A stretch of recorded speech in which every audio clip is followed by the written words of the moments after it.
Hey guys, it's Richie with Find Tutorials 101, and don't forget to check out my channel, TLH Rocks 1992. Not many tutorial videos yet, but they're coming. So today we're working on Stykz, S-T-Y-K-Z. It's a program you can get for free online, and I explained all this in the last video. So this is part 2 of 4 in the 4-part series, obviously. Today we're doing character design. Character design is a very important concept here because you do need to have something interesting to look at. You can't just have yeah, people put stick figures in there, but you need to have something more interesting with this program. Just, you can do it. Here, for instance, is a picture of my Link character I made. Remember I told you how you could use this white tool right here, this white cursor to sub-select, and click the body parts and make them different colors. So let's just make another one of this guy.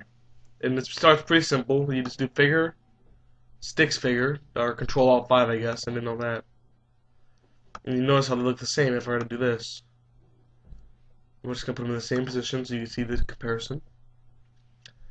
And I know you're looking at his one glove going, hey, that one glove is lighter over there. This one's actually lighter than this one. It's meant to be like that because in the game he's wearing a piece of armor on this one, like a lighter piece of armor. I just wanted to put that in there so it looks kind of more realistic. So here's our other Link. We'll call him Clone Link. Now what you can do is you can just take your white clicker tool and you're going to click here and then hold shift, click here. Here, you don't have to hold shift, but it's faster. So you're going to click the whole body part. You're going to go to color and select a dark green. There you go. You got your Link. Well, it's closed at least. These other parts are still kind of black. So let's click here and here. We're going to go blue. Like a dark blue. Pick your start off color. I'm going to pick a dark blue. Then you're just going to click this one only. Click off and click this one only. Now you're going to do this. Define custom color. And see right here the slider? Slide it up. And that'll make it a lighter shade of blue. It's a little trick I learned. So it doesn't look exactly like this one because this one had low saturation. But it is... Here, let's do this. Click here again. Define custom colors. This is what I was talking about saturation. Play with this. That'll make it more grayer. So let's see. I'll make it 220. No. 200. A little bit less. There we go. Click OK, and now it should look like this one. So your saturation is basic. It's a little bit like that when it's flatter. It's not so dark. Your saturation is a basic control you need to know for when you're making pale colors or stuff like that, or pastel colors. The boots, I just simply went in the color and selected a brown, whatever brown that might be. I think it was that one. Close enough. And then I clicked the head. Now the head is not actually a color, it's a defined color. So click this color button, go to define custom colors, and you're just going to click up here until you find a color that looks like skin. And then it's not going to look like skin there, but it'll look like skin up here. You want to just click where you think it looks skin colored. And add to custom, because you're going to need that later. So now you've got like a tan Link. He's very tan, Zelda loves him because he's tan. I'm going to fill color, because this one doesn't have it, but I want to fill his face in.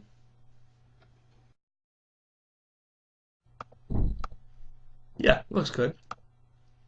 Now what we're going to do is we're going to give him some hair, because what's Link without hair? So let's go back to the color here. Click it. Oh, my bad. Click off this. You don't want to color his face. Go to the line tool. Go to color. Yellow. Okay. Oh, it didn't work, you know. Let's see. Drag that out of there. And you won't be able to see him, but you can still click him. We're just going to click this and make it yellow, like his hair. Because Link has that luscious gold hair flowing around and all those different ways and everything. Alright, so now I'm going to make his hat, which is basically 3 segments. Oh, you know, that hair doesn't look right, whatever. So now you're just going to click here and draw out a segment. We're going to click here and draw out a segment, a little bit shorter. And then draw one more short segment. Select this one and go to 40 for width. And like I was saying, you play with the width to make it fatter, or not 140. To make it fatter or smaller. Notice how that is on top of his head now. It's more of a like. It's more like a thing hitting him in the head. So I'm gonna go here, and this is how you're gonna do this. Remember the custom colors? You're gonna click here, then go to define custom, and just drag this up a little bit, like right about there. You're gonna make this 30. You're gonna go by tens. And then to make your last one, you's gonna go back, select that color. Everybody knows that. Go to define, drag it up to lighter. Now it's gonna be really light. Then you're just gonna make this 20. Now here's how you do this. You look at this and you go, it looks like he's got a giant tapeworm attached to his head that's green. Well, no. Because now you click this, arrange, send it back. Click, arrange, send it back. Click, arrange, send it back. And if you just click this back here, drag this down. I made this segment too long. So now notice I made this first part too long. So what you do is you click Control, click the segment, I think it's Control, and just drag it in. It'll make it go smaller. Control, drag it in. You can do that just to edit your pieces and make it look good. Now this thing looks a little bit cooler. Ooh, cool.